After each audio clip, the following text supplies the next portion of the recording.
नमस्कार. मी डॉक्टर अपर्णा. आज आपण एक अतिशय महत्त्वाचा पण अनेकांना न समजणारा विषय समजून घेणार आहोत. योगनिद्रा आणि शवासन यातला मूळ फरक कोणता? दोघांचेही उद्देश वेगळे आहेत, परिणाम वेगळे आहेत आणि उपयोगही वेगळे आहेत.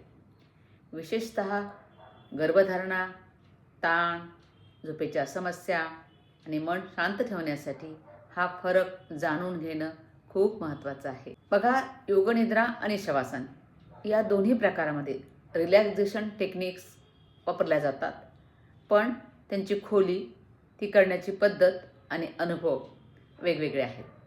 आता शवासन म्हणजे काय? शवासन हे सर्वात मूलभूत रिलॅक्झेशन पोश्चर आहे. शवासन हे खूप सोपं दिसतं, पण अनेक योगींना ते सर्व आसनांपैकी सर्वात कठीण आसन वाटतं. ही तुमच्या शरीराची स्थिर स्थिती आहे, कारण शव म्हणजे काय तर प्रेत, मृत शरीर. ही अवस्था साध्य करणं एक मोठं आव्हान असू शकतं. म्हणजेच शवासन ही जाणीवपूर्वक मन आणि शरीराची स्थिर स्थिती आहे. आता योगनिद्रा म्हणजे काय हे बघूया.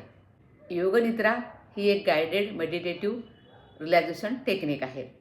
आसनांचा अभ्यास करताना आपण शवासनाचा अभ्यास करतो, त्यामुळे आसनामध्ये आलेला शारीरिक ताण आपण काढून टाकू शकतो. पण शारीरिक ताण, भावनिक ताण आणि मानसिक ताण हे आपले सगळेच शत्रू योगनिद्रेमध्ये काढून टाकता येतात आणि मनाला कमालीची शांतता आपल्याला प्राप्त होते आणि सरावाने ती टिकवता पण येते.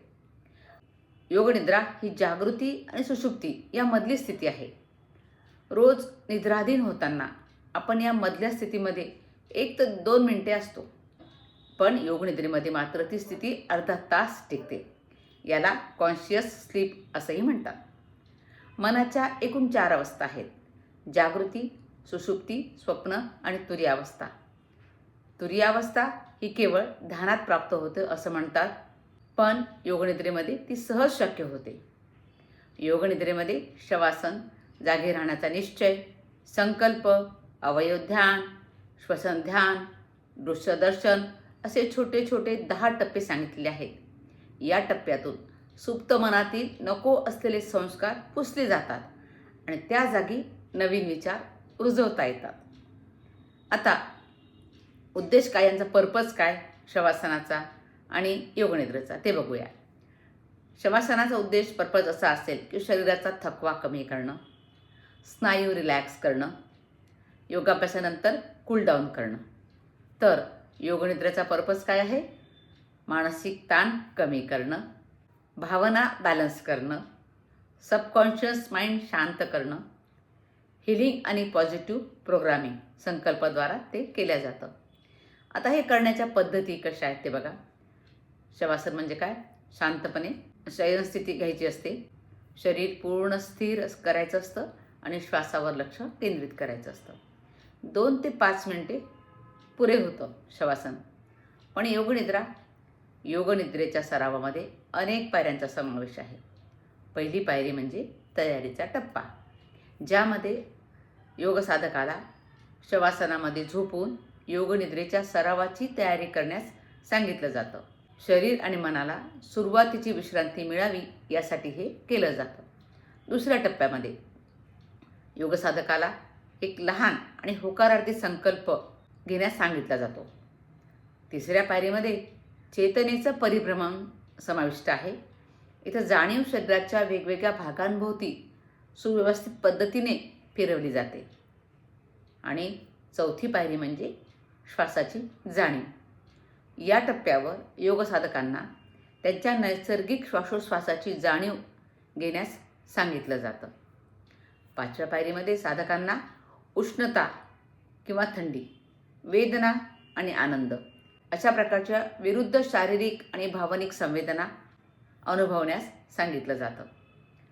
भूतकाळातील अनुभवांची आणि घटनांची वर्तमान काळात प्रत्यक्ष अनुभूती हे योगनिद्रेचं एक वैशिष्ट्य आहे. आता योगनिद्रेची 6वी पायरी काय सांगते बघा. तो आहे दृश्यमानतेचा टप्पा. योगसाधकांना त्यांची जाणीव त्यांच्या बंद डोळ्यासमोरील अंधाऱ्या जागेत घेऊन जाण्यास सांगितलं जातं. डोळ्यासमोरील या अंधाऱ्या जागेला चिदाकाश असंही म्हटलं जातं. इथे काय होतं, त्यांना काही वस्तू, कथा किंवा परिस्थिती दृश्यमान करण्यास सांगितलं जातं. तर 7व्या पायरीमध्ये योगसाधकाला पुन्हा एकदा त्यांचा संकल्प उच्चारण्यास सांगितलं जातं. जागृत मनाने सुप्त मनाला दिलेला आदेश किंवा संकल्प साधकाला स्वतःचं वर्तन, आचरण आणि जीवनातील हेतू सकारात्मक आणि पक्के करण्यास मदत करत असतात. आणि 8वा आणि शेवटचा टप्पा असतो योगनिद्रेमध्ये. सरावाच्या शेवटी तो घेऊन जातो. या टप्प्यावर योगसाधकांना बाह्य ध्वनीबद्दल जागरूक होऊन त्याची जाणीव करण्यास सांगितलं जातं. त्यानंतर त्यांना त्यांचं संपूर्ण शरीराची हालचाल करण्यास सांगितलं जातं. संपूर्ण शरीर हालचाल केल्यानंतर मग डोळे उघडायला सांगितले जातात आणि त्यांच्या सभोवतालच्या परिस्थितीची जाणीव करण्यास सांगितलं जातं. तर हे योगनिद्रेचे विविध टप्पे आणि पायऱ्या आहेत. या योगनिद्रेचा सराव 20 मिनिटापासून 40 मिनिटापर्यंत करता येतो. आता या योगनिद्रेचा मेंदूवर काय परिणाम होतो किंवा शवासनाचा काय परिणाम होतो बघा. शवासनामुळे काय होतं, मेंदूचा ताण कमी होतो, हृदयाचे हार्टबीट्स कमी होतात, म्हणजे धडकन कमी होते, सिम्पॅथेटिक सिस्टीम शांत होते. तर योगनिद्रेमध्ये काय होतं, योगनिद्रा ही मेंदूसाठी एक प्रभावी थेरपी आहे, जी तणाव कमी करून मेंदूची कार्यक्षमता सुधारते आणि शारीरिक मानसिक स्वास्थ्यासाठी मदत करते आणि झोपेची गुणवत्ता सुधारते. आणि पुढचा फायदा म्हणजे भावनिक परिणाम म्हणजेच इमोशनल बेनिफिटबद्दल असं सांगता येईल की शवासनामध्ये फक्त शांतता लाभते, तर योगनिद्रेमुळे इमोशनल क्लिन्झिंग होतं, तुमचा राग कमी होतो, तुमची भीती कमी होते, सकारात्मकता वाढीस लागते आणि तुम्हाला स्थिरता प्राप्त होते. आता दोन्हीपैकी कधी कोणतं करावं? शवासन केव्हा करायचं? तुमचं शरीर थकलेलं असेल तेव्हा, योगासन झाल्यावर, किंवा पाठीला तुम्हाला खूप ताण आला असेल तेव्हा 2 ते 5 मिनिटाचं शवासन पुरे असेल.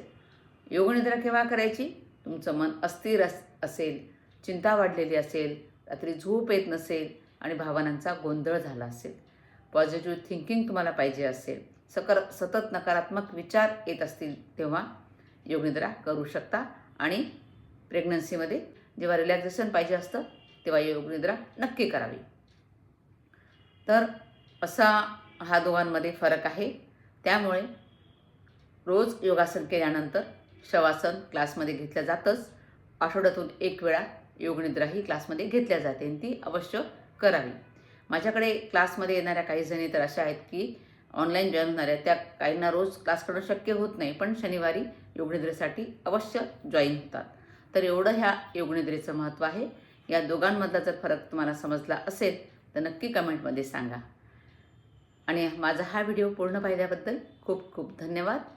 आणि या चॅनलवर तुम्ही जर नवीन असाल तर हे चॅनल सबस्क्राईब करा. पुनश्च धन्यवाद.